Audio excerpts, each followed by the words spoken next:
Alhamdulillah Alhamdulillahilladzi ja'alana min ahli sunnati wal jamaah wa amarna bil ittihadil ummah wa takhlisil aqidah. Ashhadu an la ilaha illallah wahdahu la syarika lah wa ashhadu anna Muhammadan abduhu wa rasuluh sahibul fadilah. Allahumma salli wa sallim wa barik ala sayyidina wa maulana Muhammad sahibus syafa'ah wa ala alihi wa sahbihi wa man tabi'ahum bi ihsanin ila yaumil qiyamah. Amma ba'd, fa ya ibadallah ittaqullaha haqqa tuqatih ولا تموتن إلا وأنتم مسلمون. قال الله تعالى في القرآن الكريم: أعوذ بالله من الشيطان الرجيم بسم الله الرحمن الرحيم يا أيها الذين آمنوا اتقوا الله ولتنظر نفس ما قدمت لغد واتقوا الله innallaha khabirum bima ta'malun. Ma'asyiral hadirin kaum muslimin jamaah Jumat rahimakumullah. Mengawali khutbah yang singkat ini, khatib berwasiat kepada kita seluruhnya, marilah senantiasa kita meningkatkan ketakwaan kita kepada Allah Subhanahu wa taala dengan sebenar-benar takwa, yakni dengan menjalankan perintah Allah secara universal dan meninggalkan larangannya secara total. Adapun judul khutbah yang ingin khatib sampaikan, respon seorang mukmin terhadap hidayah yang Allah berikan. Ma'asyiral hadirin kaum muslimin jamaah Jumat rahimakumullah. Hidayah memiliki arti petunjuk, dan persamaan katanya adalah nur yang artinya cahaya. Oleh karena itu, orang-orang yang mendapatkan hidayah dari Allah, perjalanan hidupnya akan selalu terang benderang karena berselimutkan cahaya, dan akan sampai kepada tujuannya dengan tepat dan akurat karena petunjuknya sudahlah tepat. Al-Imam Bushairi mendefinisikan hidayah dengan kalimat imalatul qalbi minal batili ilal haqqi. Hidayah itu adalah kecenderungan hati dari ketidakbenaran menuju kebenaran. Karena hidayahlah seorang Umar bin Khattab yang awalnya ingin membunuh Nabi kita Muhammad sallallahu alaihi wasallam.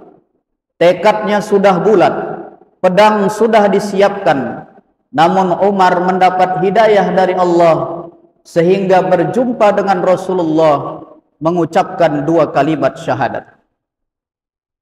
Karena hidayah pula seorang Salman Al-Farisi rela meninggalkan kampung halamannya, rela meninggalkan keluarganya untuk kemudian melakukan rihlah ilmiah, menjumpai Nabi Muhammad sallallahu alaihi wasallam, dan berakhir pula dengan mengucapkan dua kalimat syahadat di hadapan Rasulullah sallallahu alaihi wasallam.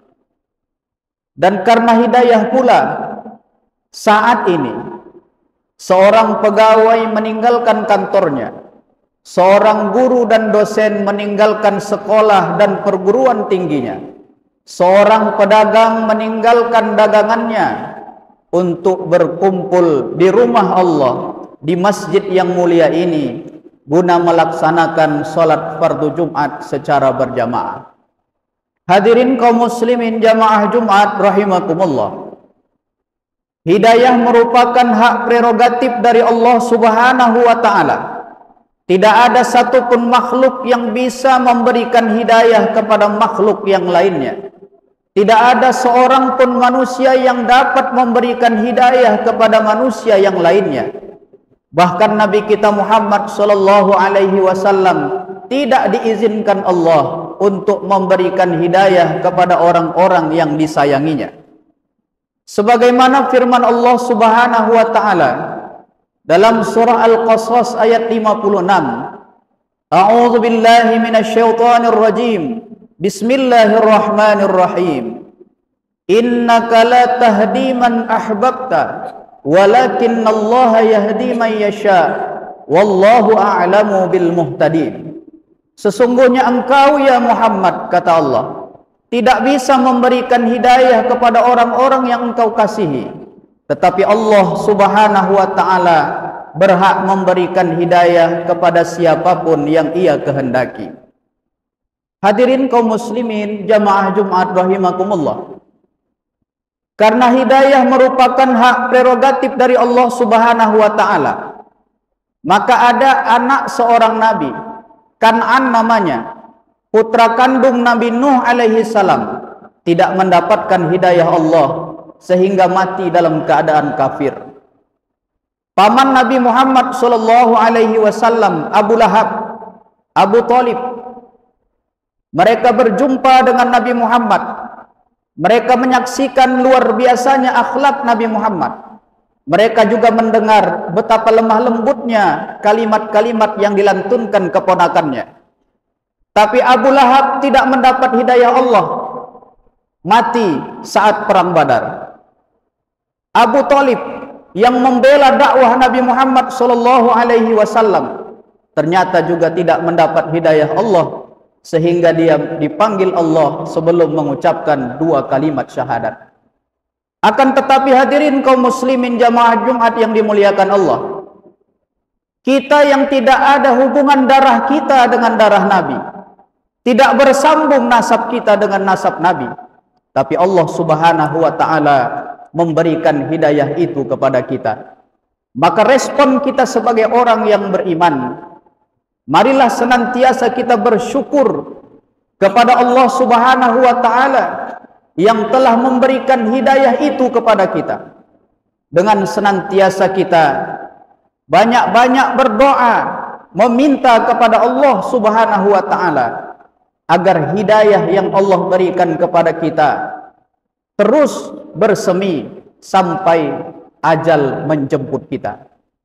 Kemudian dalam rangka ikhtiar kita merawat hidayah dari Allah Subhanahu wa taala, marilah kita ringankan kaki kita untuk menghadiri majelis-majelis ta'lim yang dibina oleh ulama, yang dibina oleh tuan-tuan guru kita, yang dibina oleh para ustadz kita, yang di dalam majelis ta'lim itu mereka memberikan petuah-petuah, nasihat-nasihat kepada kita dengan membacakan kitab-kitab para ulama di hadapan kita, yang kitab ulama itu juga disusun berdasarkan Al-Quran dan sunnah Rasulullah sallallahu alaihi wasallam.